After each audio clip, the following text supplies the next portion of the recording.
Here we have Magnus again with the white pieces. What's happening here? Oh, another Sicilian defense, and this time Maxime Vachier-Lagrave is heading towards the Najdorf. Okay, his speciality. His speciality, one of everyone's favorite openings, I think.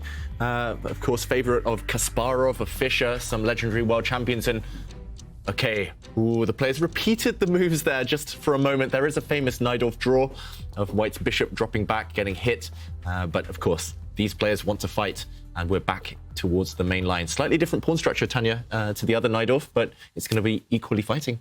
Then Magnus is the one who goes for the Najdorf, and Maxime says, you can't do that against me. I'm the Najdorf expert here. So it is a day of the Open Sicilian, and I'm loving it already. Yeah, I think we'll learn a lot from this game in terms of where to put your pieces for both sides in this type of structure. Black is super flexible, and I would argue that Black is much more flexible in this kind of branch of the Najdorf than Magnus was in the previous game, where we saw him fix the center very early on. And are you surprised, Tanya? Because if Magnus plays 1e4, he's hoping for the Sicilian Najdorf, surely. Yeah, he is. But Maxime's not one that's afraid. This is an opening that Maxime has played all his life against the very best players in the world. So it doesn't matter who he's playing, how well they're prepared. Maxime really knows all the ins and outs of this opening. So it's going to be quite an interesting middle game battle. What does Magnus have in mind against Maxime's Najdorf? For now, Maxime stops any advance on the king side. The g-pawn has been stalled. You really don't want to pick up the b4 pawn as white right now. You could end up facing big troubles if you're inaccurate.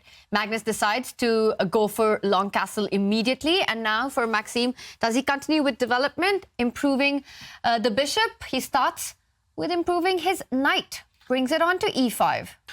Yes, this branch of the Sicilian, named after Argentinian Grandmaster Miguel Najdorf, it's combative, it's a favorite of several world champions, and it's not a coincidence. Black has such a flexible position. You keep all the pieces on the board. It's so dynamic, and that's all you need when you want to outplay your opponents. Did you ever delve into the Najdorf yourself with Black? Yes, but not very successfully. I quickly gave up that experiment, Tanya, and it goes against... Oh, he does it! Yeah, it goes against what we're taught, opening the position when your opponent's king is slightly safer, when your king is sitting in the middle uncastled. But he does it. I think he's ready, because pawn takes pawn here would be met by a knight jump, and these two black knights just control everything, threatening to take maybe, threatening to jump into a nice hole in the opponent's camp.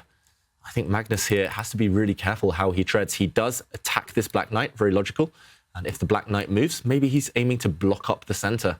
And Black's own bishop on d7, very often it can actually move to b5, offering a trade, even at the cost of the pawn. It has to be timed really well, obviously not right now, but to open up the A line. So there are these ideas that exist. What on earth just happened?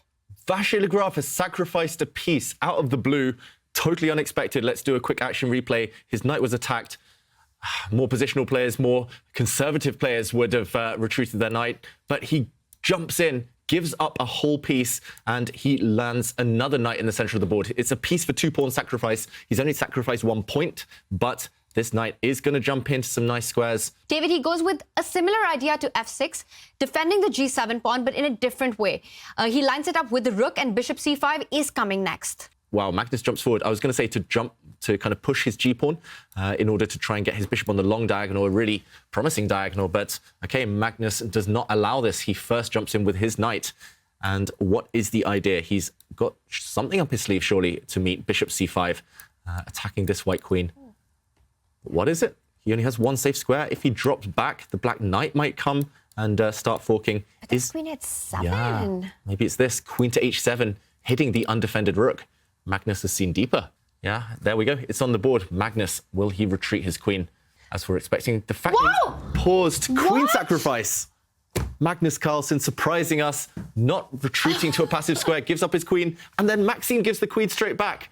That was crazy. Let's do an action replay because the dust has settled now, but I mean, the players, they're so good. They're another level. They saw all of that, and it wasn't obvious at all. The queen retreating to d3 was the move we expected, the only safe square, but Magnus, of course, surprised us. Queen takes knight, giving up his queen for 2 pieces. Knight takes d7 now, so he's got a bishop and a knight for that queen. All sorts of threats, such as hitting this bishop. Maxime did not even hesitate, giving the queen back for the knight and a rook this time. Let's do some counting on a beautiful square, beautiful outpost, trying to come in. What is next for white? it's a mystery. For example, we could maybe just see a trade and the white knight come forward. Here we would see a weird material imbalance of queen for 3 pieces. Black has a queen, white has a knight and 2 bishops. So again, 9 for 9 there pretty much, but it's all about the activity of the pieces. Maybe he was just terrified that the white knight would come in and the black king's still not entirely safe. So instead of this material imbalance, he goes for a different one where he's actually material up. Think he is actively using breathing? I know a lot of players do. Gukesh, I think, meditates, Eric Geisy, Vidit. Yeah. I think it just really brings out their ability to control themselves and to calm themselves down and just really the best in them. And that's why they're champions. Yeah. And they probably enjoy it as well, right? When it is fire on the board. I was actually going to ask right before Magnus sacrificed his queen if it was sort of giving Maxime an edge that he had sacrificed a piece because, well, if I lose this game, then at least I played something beautiful. Is it a mind game by Magnus then to sacrifice himself so he sort of gets, you know, levels the mind games again? What's happening on the board. If they feel like that's the best alternative, that's the best option, so concrete, just calculated till the end. Neither of these players wants to go into a passive position, wants to defend long term. So they always go for these combative options for 40 moves, and then you make 1 inaccuracy, and it all just goes down the drain. None of it really matters, and it's heartbreaking, and nobody cares about how beautiful the game was. And this one, will it be a winner in this game, or will we have a third draw? What do you think? With this material imbalance, a draw seems least likely right now. I'm not sure.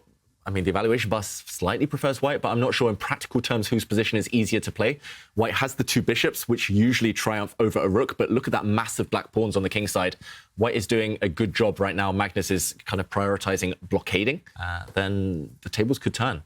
So it's not clear what next. I really like what Maxime's been doing. He's just kind of sitting on the position right now, and he's making it hard for white to improve. We have bishop 8-6 on the board, by the way. I thought rook h8 runs into bishop g5. Yeah, a check. And this bishop, of course, can be taken, but the white rook can now capture the black rook on h8 with impunity. The problem is maybe this black pawn is starting to roll. I mean, this is such a crazy position. How is the evaluation bar still almost in the center? White is a bishop up. I don't understand. But maybe these pawns are rolling. He's reaching out, but if not rook to h8, then white just anyway falls back with the bishop, activating his own rook, and Maxime does go for counterattack against the other bishop on e2. We'll defend it, but the bishop gains time against black's rook, which will go back. Black's rook has to watch out, right? Because you want to stay connected to that g5 square that you pointed out earlier. Bishop g5 is also a threat in the position, so expecting Maxime to move the rook along the g line? Somewhere. He's split for choice. 3 or 4 safe squares. He drops back, hitting the white bishop. So those 2 pawns keep the white bishops tied down to the defense of them rolling forward. But Magnus, he's jumping around, shuffling around with the bishop, first threatening a check on one side and now entering from the other side. Bishop c5 in the air, the rook jumping onto 8-7, joining the attack. There can be fire against black's king, even though there's such few material on the board. And the 2 bishops are great attacking pieces. Rook h7, rook f7, mating net. Mating net around the black king, potentially. Let's just show that type of idea. If Maxime is careless, of course he won't be, but if he just plays Magnus reacts here. Ooh, maybe he's missed something. If Maxime were to just make a random move, let's say he repeats, then the white rook could come in and behind and, okay, the evaluation bar reacts, but this would have been a mating pattern. At least black now entering the center. Whoops, my arrows are crazy today. But pawn to f4 in the air, still not immediately a threat, but white goes behind. So if you go f4, you give a check, the king has to fall back, and then the f4 pawn. Well, he goes for f4. Whoa, this would be a trick. What? Bishop takes f4 now would be losing, Tanya, because look at this. Suddenly it's black who's mating the white king. Oh, my God. This is a deadly trick, a really, really dastardly trap here. I missed something. That is the key now for Magnus, and he does give this check. But if he takes this pawn, he'll lose. He doesn't take the bait there. Wow. And he finds the best move, gaining time against black's rook. That being said, black's pawns are pretty impressive right now. So if black can survive the next few moves and get them rolling, then Maxime still has a chance. And these bishops can start sort of coordinating together to start hitting the black rook. Rook d7, you can ask more questions. Bishop to b5, it's just not so easy for the rooks to feel comfortable once the bishops start coming after them. But he takes the pawn. But doesn't this allow Oh, and the evaluation bar is getting confused here. The black pawns are rolling. I think there was no mating net there because white would have eliminated the remaining black pawn, the pawn on b4, and white's king would have had some breathing space. So Maxime, he's going all in. He's thrown all of his chips behind his pawns here in the center, and they're rolling. But it's the black king, David. That there can be a mating net with the two bishops and the rook trying to line up against black's king, but I'm not seeing it. The good thing for Magnus is these pawns, they're rolling, but he can give up one of his bishops for them, and he should be relatively safe there. He plays the most natural check, but the evaluation bar says no. How frustrating is this? The black king has only got 2 safe squares. It gains time against the white rook. And now, does Maxime make a new queen? No, he doesn't. Oof, crazy move here. Don't take this black rook. Black will make a new queen. This rook is poisoned, and the other black pawn is going to roll. I love that move by Maxime, just offering his rook. You can't take it. And as you said, it defends the e-pawn, wanting to go e6 next. And the bar is just going crazy. There's a bit of yo-yo going on, and nobody knows what's happening. Yeah, yo-yo, YOLO. It's just one of those games, one of those positions in Tanya. I'm just going to jump in very quickly to point out a crazy tactic that Maxime Vachier-Lagrave actually missed just a few turns ago. Here he played rook to e1, a move we really like, defending this pawn. He could have played the insane rook to d3. This isn't me, don't worry. It's the computer. Rook to d3, and black makes a new queen. You simply give up your rook to cut the connection with the bishop and this promotion square.